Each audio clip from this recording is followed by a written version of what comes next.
वैसे मंत्री जी, हमें काफी समय हो गया है, हमने किसी हिरन का शिकार नहीं किया। अरे महाराज, तो इसमें देरी किस बात की है? चलो हम आज ही शिकार के लिए चलते हैं। हाँ हाँ मंत्री जी, आप बिल्कुल ठीक कहते हैं। चलो हम आज ही शिकार पर चलते हैं। इतना सोचकर मंत्री और राजा अपने अपने घोड़ों पर सवार होकर जंगल की तरफ निकल पड़ते हैं।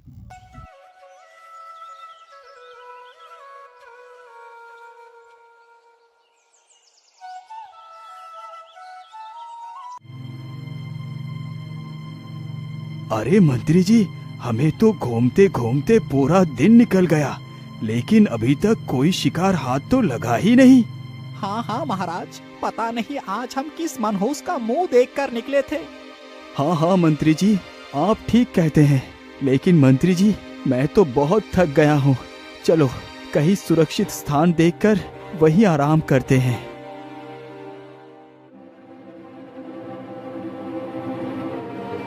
तो चलते चलते एक कुएं के पास से होकर गुजरते हैं।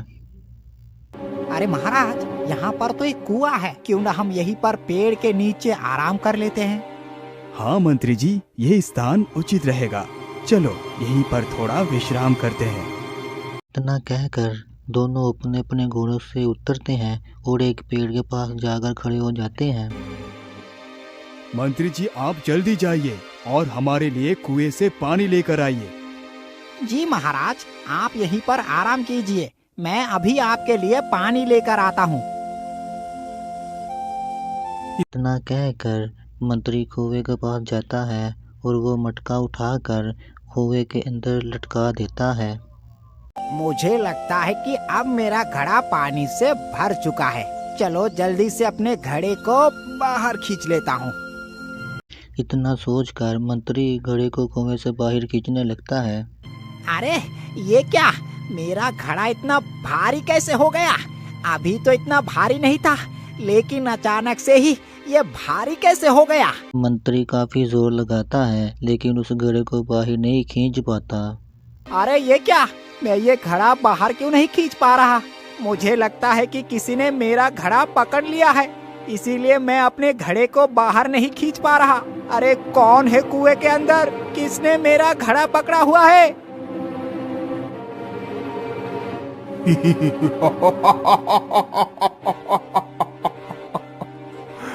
तुम मेरे कुएं से पानी नहीं ले जा सकते। लेकिन तुम हो कौन? मैं कंकरासुर हूँ, इस कुएं का मालिक।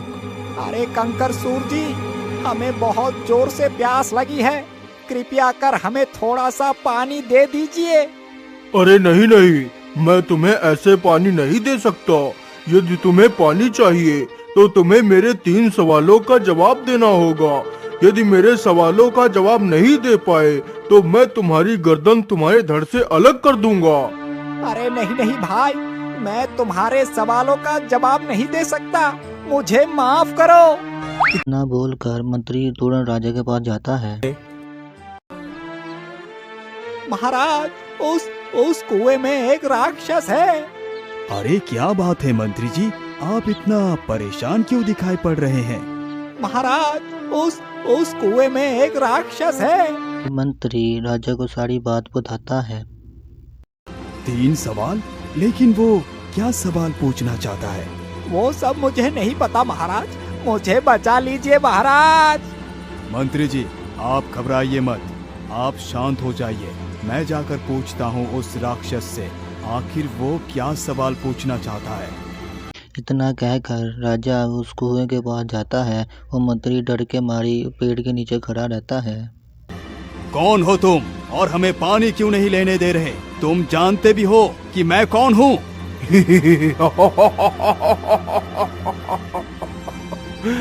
तुम चाहे कोई भी हो, मुझे इससे कोई मतलब नहीं है।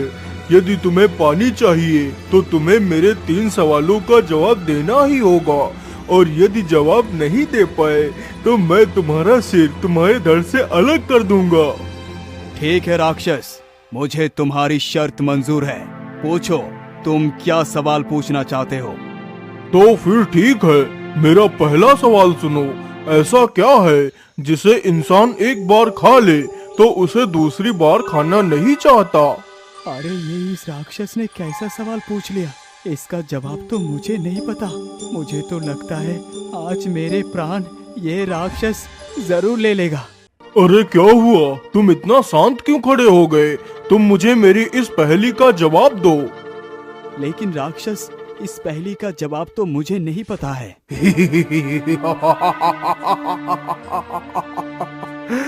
अब तो शर्त के अनुसार तुझे अपना सिर कटाना ही पड़ेगा।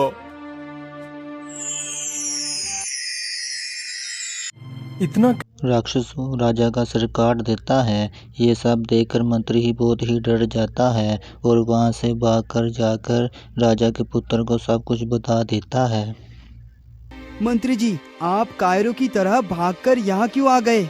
आपको उस राक्षस को वहाँ खत्म कर देना चाहिए था। राजकुमार जी, वो राक्षस कोई ऐसा वैसा राक्षस नहीं है, उसके पास दिव्य शक्तियाँ है। ऐसी बात है तो फिर चलो, मुझे उस कुएं के पास ले चलो, क्योंकि जब तक मेरे पिता का कातिल जीवित है तब तक मुझे चैन की नींद नहीं आएगी। राजकुमार और मंत्री वहां से निकल पड़ते हैं और चलते चलते ही कुछ देर के बाद वो कुएं के पास पहुंच जाते हैं। राजकुमार जी, ये वही कुआं है जिसके अंदर वो राक्षस रहता है। अरे ओ दुष्ट राक्षस, तू कहाँ है? तूने मेरे पिता को मारा है, मैं तुझे जिंदा नहीं छोड़ूंगा।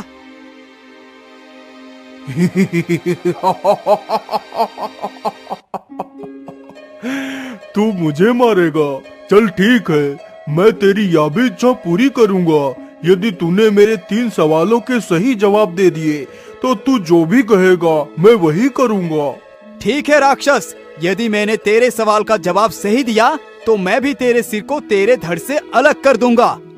तो फिर ठीक है युवक, मुझे तेरी शर्त मंजूर है। चल अब तू मेरा पहला सवाल सुन। ऐसा क्या है जिसे इंसान एक बार खाता है तो दूसरी बार उसे खाना नहीं चाहता?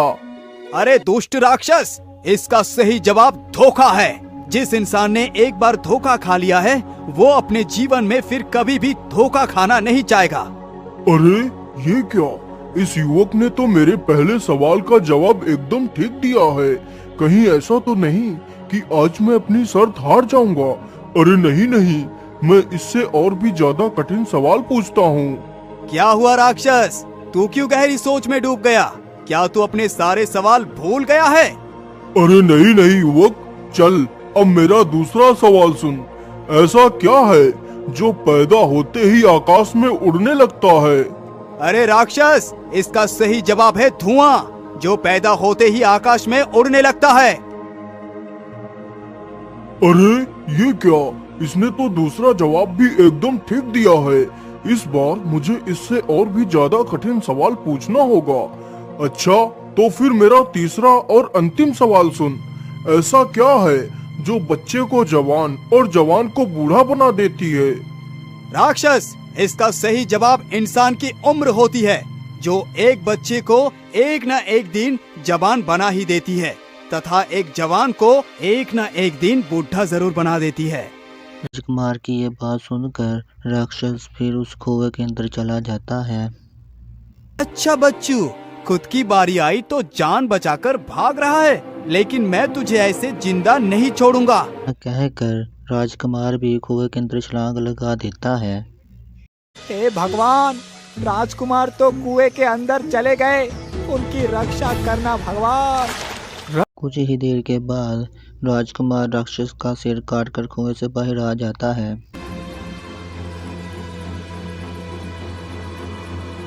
फिर वो दोनों महल वापस आ जाते हैं।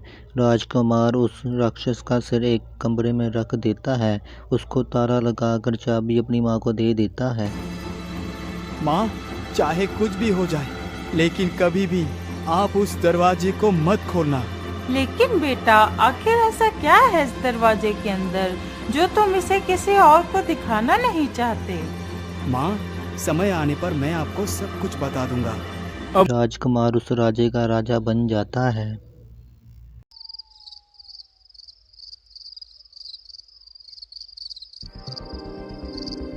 आखिर ऐसा क्या है इस कमरे के अंदर जिसे राजकुमार किसी को भी दिखाना नहीं चाहते, लेकिन मैं आज उस चीज को जरूर देखूंगी। अभी महारानी यह सोचकर उसके कमरे के पास जाती है और उसका ताला खोलकर अंदर चले जाती है। अरे, आखिर राजकुमार ने दरवाजा क्यों बंद किया था? यहाँ पर तो ऐसी कोई भी चीज नहीं है। अरे मूर्ख औरत, तू यहाँ पर किसे ढूंढ रही है? अरे, ये आवाज तो मेरे पति की लगती है। अजी, आप कहाँ हो?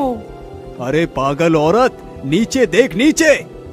जैसे ही महारानी नीचे देखती है तो वहाँ उसके पति का सर पड़ा होता है, लेकिन वो सर उसके पति का नहीं होता, वो एक राक्षस का सिर होता है जो उसके पति का रूप ले लेता है। अजी, आपकी ये हालत कैसे हुई? आपको किसने मारा है? अरे महारानी जी, मुझे किसी और ने नहीं बल्कि हमारे पुत्र वीर मोहन ने ही मारा है, क्योंकि वो कोई इंसान नहीं बल्कि एक जिन है जो किसी का भी रूप धारण कर सकता है, और अब वो तुझे भी मारने की योजना बना रहा है। महाराज, अब मैं क्या करूं? जिसने आपको मारा है मैं उसे जिंदा नहीं छोड़ूंगी। अरे महारानी सुनो, तुम आज चुपचाप जाकर लेट जाना और झूठ मूठ का बीमार होने का नाटक कर लेना। जब वो जीन तुम्हारा हाल खबर लेने के लिए आए तो तुम उसे अपनी बीमारी बताना और कहना कि तेरे पिता आज जीवित होते तो वो मेरे लिए मोर का पंख ले आते, जिन पंखों को मैं आग में भूनकर खाती और ठीक हो जाती। और हाँ, उससे कहना कि दक्षिण दिशा में एक बड़ा सा बरगद का पेड़ है, उसी पेड़ पर उन मोरों का जोड़ा रहता है।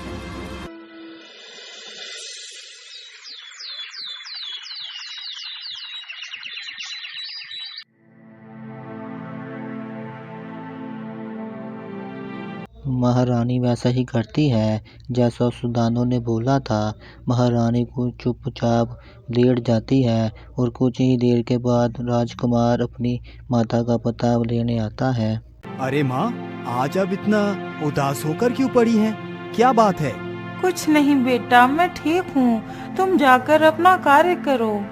अरे माँ, आप भी ना, क्या आपसे ज्यादा महत्वपूर्ण कोई काम हो सकता है मेरे लिए? बताइए ना माँ, आपको क्या कष्ट है? बेटा, आज मेरी तबीयत कुछ ठीक नहीं है। अरे माताजी, तो इसमें परेशानी की क्या बात है? मैं अभी राज्य वैद्य को बुलाता हूँ। अरे नहीं नहीं बेटा, वैद्य भी इसका उपचार नहीं कर पाते हैं। यदि आज तेरे पिता जीवित होते तो वे मेरे लिए उन दोनों मोरों के पंख लाकर दे देते और मैं ठीक हो जाती। लेकिन अफसोस है कि अब तेरे पिताजी जीवित नहीं हैं। अरे माँ, आप निराश क्यों होती है? मैं हूँ ना, मैं लाऊंगा आपके लिए उन दोनों मोरों के पंख। बस आप मुझे इतना बताइए कि वो दोनों मोर कहाँ पर रहते हैं? बेटा, यहाँ से दक्षिण दिशा में एक बड़ा सा बरगद का पेड़ है, उसी पेड़ पर वह मोर का जोड़ा रहता है। ठीक है माँ, अब मैं चलता हूँ।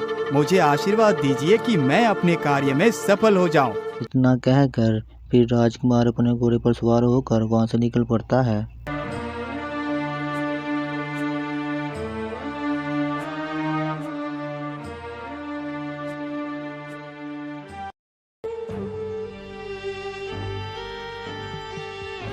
हे भगवान, मुझे चलते चलते सुबह से दोपहर हो गई, लेकिन अभी तक वो बरगद का पेड़ आया क्यों नहीं?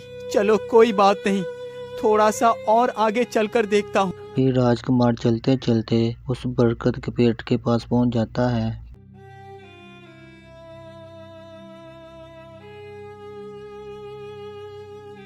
अरे, वो मुझे लगता है यही वो बरगद का पेड़ है जिसकी बात हमारी माता ने कही थी। चलो जल्दी से इसके पास चलकर देखता हूँ।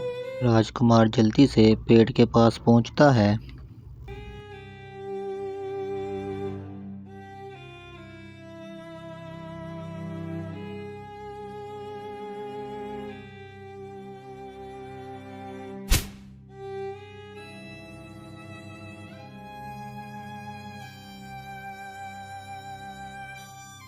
बरगद के पास तो आ गया, लेकिन वो मोर का जोड़ा तो कहीं दिख ही नहीं रहा है। तभी किसी की चिल्लाने की आवाज़ आती है। तो जैसे ही राजकुमार मुड़कर देखता है तो एक घोंसले के पास एक सांप बैठा होता है, जो उस घोंसले के अंदर दो छोटे छोटे बच्चे होते हैं और सांप उनको खाना चाहता है। तो वो बच्चे सांप को देखकर ज़ोर ज़ोर से चिल्लाते हैं। अरे ये क्या, ये सर्प तो इन मासूम बच्चे को खाना चाहता है। अरे नहीं नहीं, मुझे इसे ऐसा करने से रोकना ही होगा। तभी राजकुमार अपने कमान में तीर लगाता है और निशाना लेकर उस सांप के सर पर तीर मार देता है। और जैसे ही सांप के सर पर तीर लगने से सांप ज़मीन पर गिरता है और मर जाता है। और फिर राजकुमार उस पेड़ पर देखता है तो देखते ही देखते मोरनी और मोर वहां आ जाते हैं। अरे ये दुष्ट कौन है जो हमारे घोंसले की तरफ देख रहा है? मुझे लगता है ये हमारे बच्चे को पकड़ना चाहता है। हाँ रानी, तुम एकदम ठीक कहती हो। यह मनुष्य हमारे बच्चों को ही पकड़ना चाहता है। चलो जल्दी से चलते हैं और इसे मजा चखाते हैं। और मोरनी और मोर राजकुमार पर हमला कर देते हैं। अरे माँ और पिताजी, आप ये क्या कर रहे हैं? आप उस युवक को क्यों मार रहे हैं? उसी ने हमारी जान बचाई है और आप उसी को मार रहे हैं। यदि आज वो नहीं होता तो आज हम लोग उस दुष्ट सर्प का आहार बन गए होते। जरा उधर देखिए माँ, उस सर्प को। बच्चों के मुंह से यह बात सुनकर मोरनी मोर हैरान हो जाते हैं। अरे हाँ, यह तो वही दुष्ट सर्प है जिसे हमने उस दिन मार कर भगाया था। तो इसका मतलब इस युवक ने ही हमारे बच्चे को बचाया है। हमें तो इसका धन्यवाद करना चाहिए और हम इसे मार रहे हैं। हे दयालु युवक, हमें क्षमा कर दीजिए, हमने आपको गलत समझा। यदि आज आप नहीं होते तो मेरे बच्चे आज जीवित नहीं होते। अरे कोई बात नहीं, आपने जो भी किया है वो जानबूझकर नहीं किया। बोलिए युवक, तुम्हारा यहाँ पर आना कैसे हुआ? हे मोर मोरनी, मैं यहाँ पर आपके पंख लेने के लिए आया हूँ। लेकिन बेटा, तुम्हें मेरे पंख क्यों चाहिए? मुझे आपके पंख मेरी माँ की दवाई के लिए चाहिए। लेकिन मेरे पंखों से इसकी माँ की दवाई कैसे बन सकती है? मुझे लगता है इस बेचारे के साथ कोई धोखा तो नहीं हो रहा। क्या हुआ मोरनी जी, आप शांत क्यों हो गई? क्या आप मुझे अपने पंख नहीं देंगी? अरे कुछ नहीं बेटा, आप मेरे पंख को ले जा सकती हैं।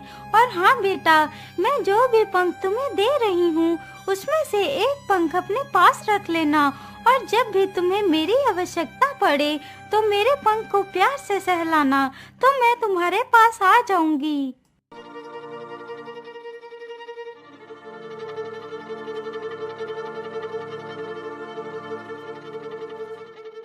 ठीक है, जरूरत पड़ने पर मैं आपको जरूर याद करूँगा। अच्छा, अब मैं चलता हूँ। इतना कहकर राजकुमार महल आ जाता है, फिर उन पंखों को अपनी माता को सौंप देता है। मुझे लगता है अब सब लोग सो गए हैं, यही अच्छा मौका है। चलो चलती हूँ। फिर इतना सोचकर महारानी दानों के कमरे में चली जाती है और उसको जाकर सारी बातें बता देती है जिसको वो अपना पति समझ रही थी। अच्छा, तो वो उस मोर के पंख ले आया है। देख लिया ना महारानी, उस मोर के जोड़े के पंख कोई और आम इंसान नहीं ला सकता। अब तो आपको विश्वास हो गया ना कि आपका पुत्र एक जिन है। महाराज, अब आप कोई दूसरा उपाय बताइए, आखिर मैं उस दुष्ट से कैसे बचूं? महारानी जी, आप इस बार उससे अमृत लाने को कहिए। वो अमृत किसी भी हालत में नहीं ला सकता। और हाँ, यदि वो अमृत लेकर आ भी गया तो तुम उस अमृत को लेकर आना और मेरे ऊपर डाल देना, तो मैं फिर से ठीक हो जाऊंगा और उस जिन को खत्म कर दूंगा।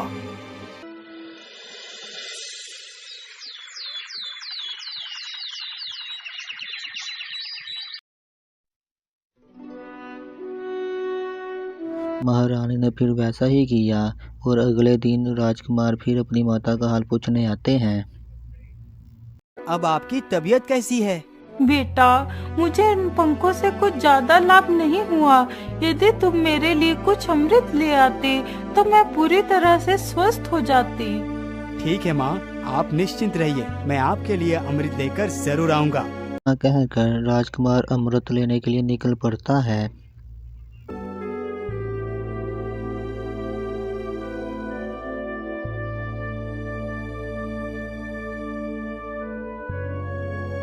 मैं देवगिरी पहाड़ियों में तो पहुंच गया हूँ, लेकिन वो अमृत है कहाँ? मुझे लगता है वो अमृत जरूर उस गुफा के अंदर ही होगा। चलो उसके अंदर चलकर देखता हूँ।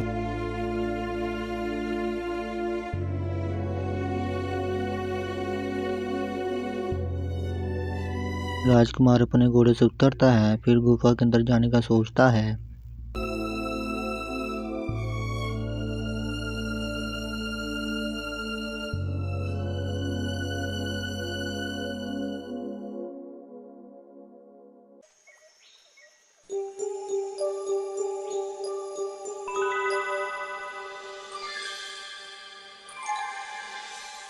अरे वो अमृत कुंड तो मिल गया।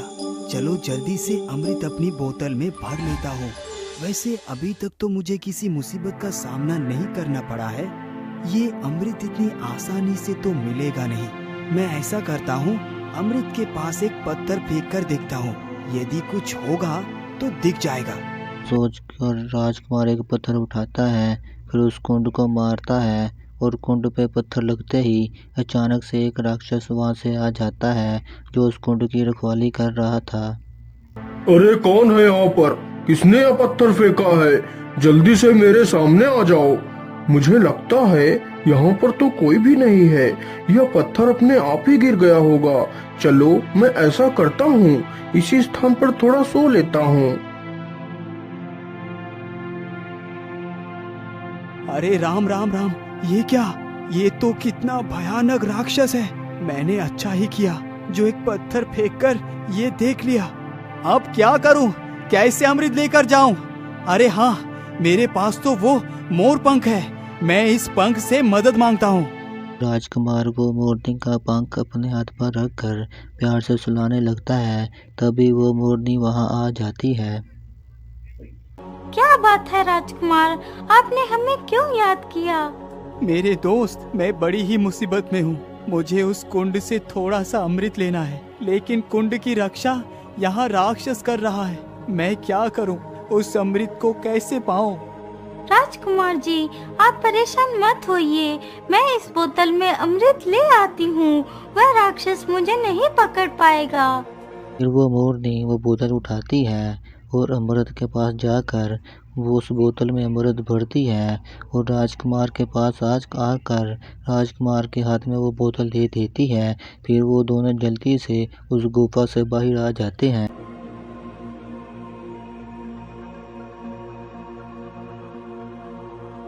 अरे वाह, ये तो अमृत है और मैं इस अमृत की सहायता से अपने मृत पिता को भी जीवित कर सकता हूँ। मैं ऐसा करता हूँ, सीधे अपने पिता की समाधि पर ही चलता हूँ।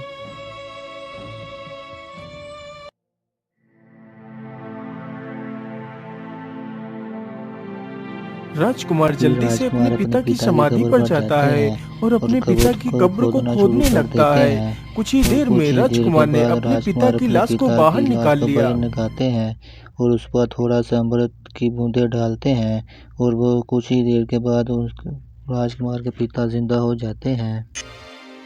अरे बेटा, तुम तो कितने बहादुर और बुद्धिमान हो। मैं तुम जैसे पुत्र को पाकर धन्य हो गया। ये लीजिए माँ, आपके लिए अमृत ले आया हूँ। फिर राजकुमार अमृत लेकर अपनी माता के पास आ जाते हैं। माँ, मैं आपके लिए कुछ और भी लेकर आया हूँ। अरे बेटा, और तुम क्या लेकर आए हो? पिताजी, आप अंदर आ जाइए।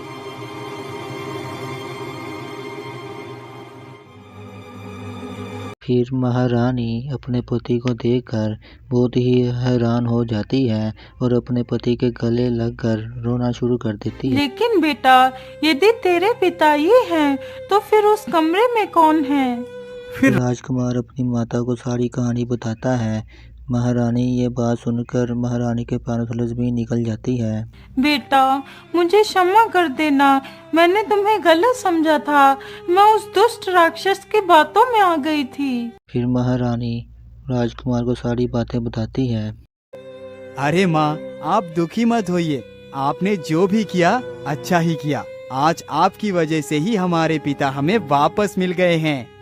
बेटा, हमें उस राक्षस के सर को जलाकर भस्म कर देना चाहिए, तभी वो राक्षस पूरी तरह खत्म होगा। इतना कहकर राजा और राजकुमार उस राक्षस का सर जला देते हैं। फिर अपने राज्य में सुकून से राज करते हैं।